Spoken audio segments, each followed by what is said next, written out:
Guys, இன்னைக்கு நானும் விக்கியும் விலங்குகளை வச்சு இயற்கை விவசாயம் பண்ணி காட்ட போறோம். இன்னைக்கு இருக்கிற தண்ணி பற்றாக்குறைக்கு ஒவ்வொரு சொட்டு தண்ணியும் தங்க மாதிரி.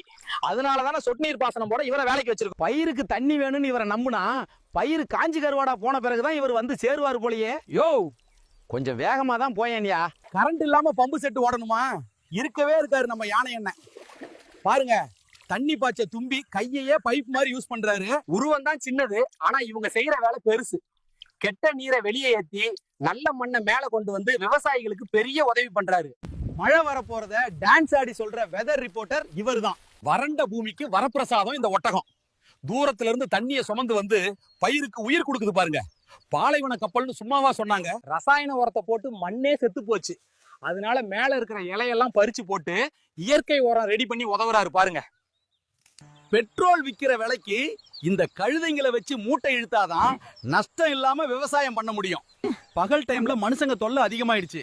வந்து கரும்பு திருடுறது, வேர்க்கடலை புடுங்கிட்டு போறது எல்லாம் பண்றாங்க. அதான் சிறுத்தைய காவலுக்கு வச்சிருக்கோம். வயல்ல நாங்க ரெஸ்ட் எடுக்கிறதுக்கு இங்க இருக்க குச்சி, இலை, கிளைகளை வச்சு இயற்கையான பொருளை பயன்படுத்தி வீடு ரெடி பண்றாரு பாருங்க. எல்லா மிருகத்தையும் வேலை வாங்குறீங்களே, நீங்க என்ன வேலை செய்வீங்கன்னு கேட்கலாம். ஆனா ராஜாவோட வேலை செய்யறது இல்ல, வேலை சொல்றது.